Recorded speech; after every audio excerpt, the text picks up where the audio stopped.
بسم اللہ الرحمن الرحیم۔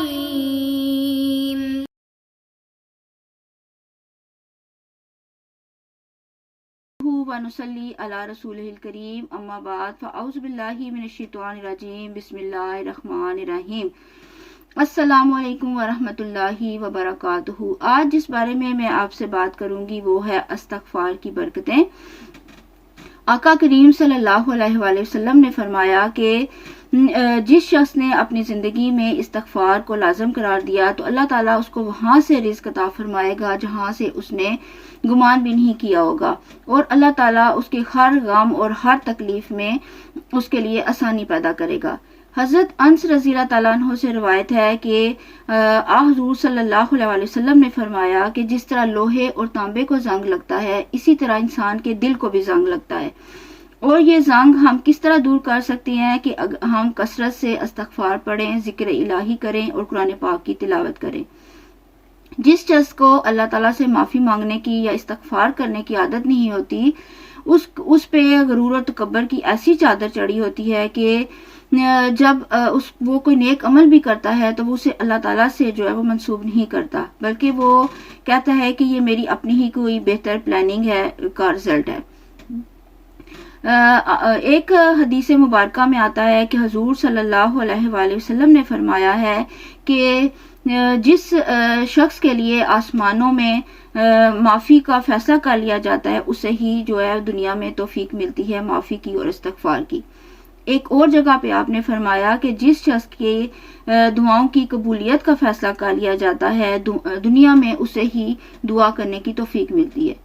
تو آئیے ہم بھی کثرت سے استغفار کریں اور اللہ تعالیٰ سے اپنی دعاؤں میں زیادہ سے زیادہ جو ہے وہ معافی طلب کریں تاکہ اللہ تعالیٰ ہماری زندگی سے ہر تکلیف اور ہر مصیبت کو دور فرمائے۔ آمین ثم آمین۔ حضرت موسیٰ علیہ السلام ایک نبی تھے، وہ کلیم اللہ تھے، وہ اللہ تعالیٰ سے باتیں کیا کرتے تھے۔ ایک دفعہ ایسا ہوا کہ ان کے دور میں بارشیں ہونا بند ہو گئیں اور قحط سالی ہو گئی اور فصلیں تباہ ہو گئیں، بچے بوڑھے اور جو جانور ہیں وہ مرنا شروع ہو گئے۔ تو لوگوں نے حضرت موسیٰ علیہ السلام سے کہا کہ آپ اللہ کے نبی ہیں، آپ اللہ تعالیٰ سے دعا کیجئے تاکہ ہماری یہ مشکل جو ہے وہ آسان ہو۔ حضرت موسیٰ علیہ السلام اپنے لوگوں کو لے کے ایک میدان میں جمع ہوئے اور انہوں نے اللہ تعالیٰ سے دعا کی۔ اللہ تعالیٰ نے ان سے کہا کہ آپ کے قوم میں ایک شخص ایسا ہے جو 40 سال سے میرا نافرمان ہے اور اس شخص کے اعمال کی وجہ سے جو ہے میں بارشیں نہیں برسا رہا، آپ اسے علاقے سے نکل جانے کا حکم دے دیجئے تاکہ میں بارشیں برساؤں۔ حضرت موسیٰ علیہ السلام نے اعلان کیا، انہوں نے کہا کہ ایک شخص کی وجہ سے یہ ایسا ہو رہا ہے اس لیے وہ خود بخود ہی علاقہ چھوڑ کر چلا جائے۔ اب ہر شخص کو اپنے اعمال کا پتہ ہوتا ہے کہ وہ کیا کر رہا ہے، اسی طرح اس شخص کو بھی پتہ چل گیا اور اس نے وہ آنکھوں سے رویا نہیں کیونکہ اسے پتا تھا کہ ارد گرد لوگ ہیں۔ وہ دل ہی دل میں اللہ تعالیٰ سے گڑ گڑا کے دعائیں کرنے لگا کہ اللہ تعالیٰ مجھے معافی دے دیں، میں اپنے ہر گناہ کی معافی طلب کرتا ہوں، مجھے جو ہے وہ لوگوں کے سامنے بے پردہ نہ کیجیے گا کیونکہ لوگ جو ہیں وہ آپ مجھے معاف کر دیں گے لیکن لوگ مجھے اور میرے بچوں کو جو ہے وہ جینا دوبر کر دیں گے۔ تو جب کوئی شخص نہ نکلا تو حضرت موسیٰ نے دوبارہ اعلان کیا، انہوں نے کہا کہ اب میں اس شخص کا نام لے دوں گا اگر وہ نہ نکلا۔ تو اس شخص نے دوبارہ دل ہی دل میں اللہ تعالیٰ سے دعا کی اور معافی طلب کی اور کہا کہ اللہ تعالیٰ مجھے میرے ہر گناہ کی آپ مجھے معافی دے دیں اور مجھ پر رحم فرمائے۔ جب پھر کوئی نہ نکلا تو حضرت موسیٰ علیہ السلام اللہ تعالیٰ نے دوبارہ جو ہے وہ اعلان کرنے والے ہی تھے کہ اللہ تعالیٰ نے کی طرف سے کالے بادل آئے اور بارش برسنے لگی۔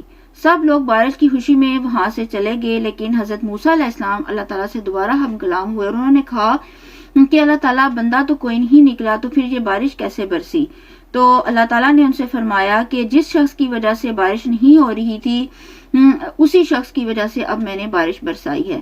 تو حضرت موسیٰ علیہ السلام نے کہا کہ اب تو مجھے اس شخص کا نام بتا دیجئے۔ تو آپ نے کہا کہ جب وہ میرا نافرمان تھا میں نے تب بھی اس کو ایکسپوز نہیں کیا تھا، اب جو وہ میرا بندہ بن گیا اس نے میرے سے معافی طلب کر لی ہے تو اب میں کیسے اس کو ایکسپوز کر دوں؟ تو آئیے ہم بھی کثرت سے استغفار پڑھیں اور اللہ تعالیٰ سے اپنے گناہوں کی معافی طلب کریں تاکہ اللہ تعالیٰ ہماری مصیبتوں اور تکلیفوں میں ہماری مدد فرمائیں۔ آمین۔ امام حنبل رضی اللہ تعالیٰ عنہ بیان فرماتے ہیں کہ ایک شخص تھا، وہ کثرت سے استغفار پڑھا کرتا تھا، یعنی کہ اٹھتے بیٹھتے کھاتے پیتے آتے جاتے جو ہے وہ استغفار کا ورد کرتا تھا۔ اور کسی نے اس سے پوچھا کہ آپ کو اس کے بدلے میں کیا ملا ہے؟ تو اس نے کہا کہ مجھے زندگی میں جو کچھ بھی ملا ہے وہ اس استغفار کی بدولت ہی ملا ہے۔ امام محمد ابن اسیر ایک بہت بڑے بزرگان دین اور عالم تھے۔ بہت سے لوگ ان کے پاس جو ہے وہ وظائف لینے کے لیے آیا کرتے تھے، اور وہ جو بھی ان سے وظیفہ مانگتے کہ اولاد نہیں ہو رہی، یا اولاد نافرمان ہے، یا رزق میں تنگی ہے، یا گھریلو ناچاکی ہے، تو وہ ہر جو ہے مسئلے کا حل ایک ہی بتایا کرتے تھے کہ کثرت سے استغفار پڑھو۔ وہاں ان کے پاس جو ان کے مرید جو پرماننٹ بیٹھا کرتے تھے، انہوں نے ان سے سوال کیا کہ آپ ہر ایک کو سیم وظیفہ کیوں دیتے ہیں؟ تو انہوں نے کہا یہ میں نہیں کہتا، یہ قرآن کہتا ہے۔ قرآن پاک میں سورہ نوح میں آیت نمبر 10، 11 اور 12 میں اللہ تعالیٰ فرماتے ہیں کہ جو کثرت سے استغفار پڑھتا ہے تو میں اس کی بیٹوں میں بھی مدد کروں گا اور اس کے مالوں میں بھی اس کی مدد کروں گا۔ یعنی استغفار جو ہے وہ اللہ تعالیٰ پڑھنے سے اللہ تعالیٰ کی رحمت نازل ہوتی ہے۔ اچھا، ایک ہوتا ہے خوف اور دوسری ہوتی ہے خشیت۔ جو خوف کی وجہ سے بندہ جو ہے وہ توبہ کرتا ہے، اور خشیت کی وجہ سے بندہ استغفار کرتا ہے۔ اللہ کے نبی دن میں 100 مرتبہ استغفار پڑھا کرتے تھے۔ حضرت رومی رحمۃ اللہ علیہ ایک واقعہ بیان کرتے ہیں کہ ایک عورت تھی، وہ ایک بادشاہ کے دربار میں حاضر ہوئی، کیونکہ وہ بھیک مانگا کرتی تھی، تو وہ بھیک مانگنے کے لیے بادشاہ کے دربار میں گئی۔ تو بادشاہ نے جب اسے دیکھا تو اسے وہ عورت پسند آ گئی، اور اس نے اسے نکاح کر لیا، اور 20 کنیزیں اس کو دیں جو اس کی جو ہے وہ خدمت کیا کرتی تھی۔ وہ پھر بھی ہر وقت دعائیں مانگتی رہتی تھی اور روتی رہتی تھی۔ ایک دن ایک کنیز نے اس سے پوچھا کہ اب تو آپ ملکہ بن گئی ہیں، آپ کا درجہ بڑھ گیا، اب کیوں آپ روتی رہتی ہیں؟ تو اس نے کہا کہ میں اس لیے روتی رہتی ہوں کہ کہیں میرا جو سر کا سائیں ہے وہ نہ ناراض ہو جائے۔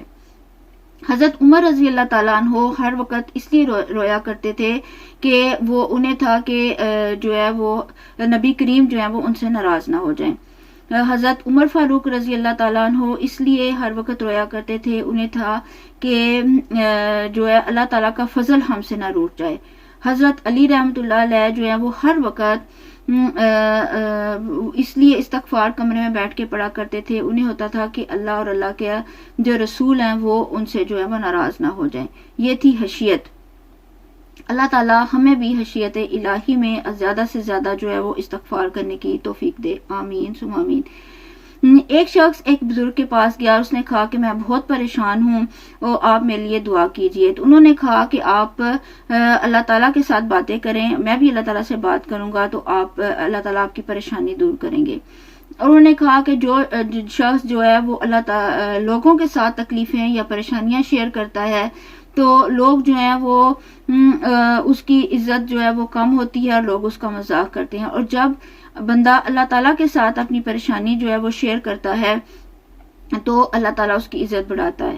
ترمذی شریف میں ہے کہ ایک حدیث مبارکہ ہے، لکھی گئی ہے کہ حضور صلی اللہ علیہ وسلم نے فرمایا کہ جب کوئی بندہ اپنی پریشانیاں یا تکلیفیں کسی بندے سے شیئر کرتا ہے تو وہ اسے غنی نہیں کرتا، اور جب وہ اپنی تکلیفیں یا پریشانیاں اللہ تعالیٰ سے شیئر کرتا ہے تو اللہ تعالیٰ جو ہے وہ اسے بے نیاز کر دیتا ہے، اور اسے پھر بندوں کی ضرورت نہیں رہتی۔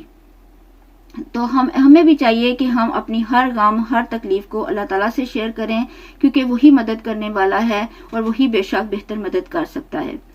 ایک جگہ پہ حضور صلی اللہ علیہ وسلم نے ایک واقعہ جو ہے وہ شیئر کیا، اور انہوں نے فرمایا کہ ایک بنی اسرائیل میں ایک شخص تھا، وہ بہت امیر تھا اور بہت دولت تھی اس کے پاس، اور ایک وقت ایسا آیا کہ اس کے پاس دولت ختم ہو گئی اور وہ غریب ہو گیا۔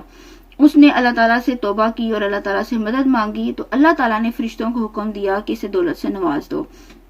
تو فرشتوں نے کہا کہ اللہ تعالیٰ یہ اپنی الجھن کی وجہ سے آپ کے پاس آیا ہے، اس نے آپ سے توبہ نہیں کی۔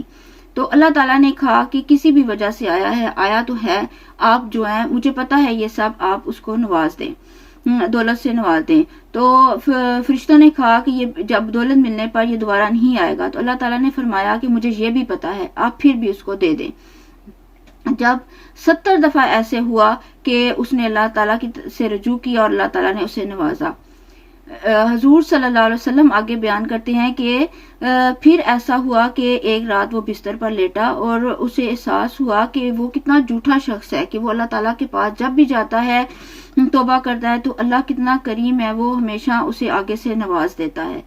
وہ فوراً جانماز پہ بیٹھا اور اللہ تعالیٰ سے رو رو کے معافی طلب کرنے لگا۔ اللہ تعالیٰ نے فرشتوں کو کہا کہ دروازہ کھولیے اور دیکھیے کہ میرا بندہ جو ہے وہ میرے پاس آ گیا ہے۔ تو فرشتوں نے کہا کہ اللہ تعالیٰ اب تو آپ پہلے جب وہ کہتا تھا تو آپ اسے دولت سے نوازتے تھے، اب اسے آپ کیا عنایت فرمائیں گے؟ تو اللہ تعالیٰ نے فرمایا کہ میں اب اسے بغیر حساب کے جنت میں داخل کروں گا۔ سبحان اللہ، یہ ہے دل سے معافی مانگنے اور اللہ تعالیٰ سے معافی مانگنے کا جو ہے وہ نتیجہ، کہ اللہ تعالیٰ کس طرح انسان کو نوازتا ہے۔ ہم بہت دفعہ یہ پلان کرتے ہیں کہ اب ہم نے بہت کام کر لیا، اب ہم 10 دن ہم چھٹی کریں گے اور جو ہے کسی جگہ پہ جو ہے جا کے آرام کریں گے۔ تو کیوں نہ ہم ایسا کیا کریں کہ وہ 7 دن ہم جو ہے وہ آرام کریں، آرام سے اپنی چھٹیاں گزاریں، تو 3 دن بیچ میں ایسے فکس کر لیں کہ ہم زیادہ سے زیادہ جو ہے وہ تلاوت کریں، ذکر الہی کریں، استغفار کریں، جس سے اللہ تعالیٰ ہماری زندگی میں بھی برکتیں نازل فرمائے اور ہماری تمام تکلیفیں جو ہے اور پریشانیاں دور فرمائے۔ اللہ تعالیٰ ہمیں زیادہ سے زیادہ استغفار کرنے کی اور اللہ تعالیٰ سے جڑنے کی توفیق دے۔ آمین ثم آمین۔ دعاؤں میں یاد رکھیے گا۔ اللہ حافظ۔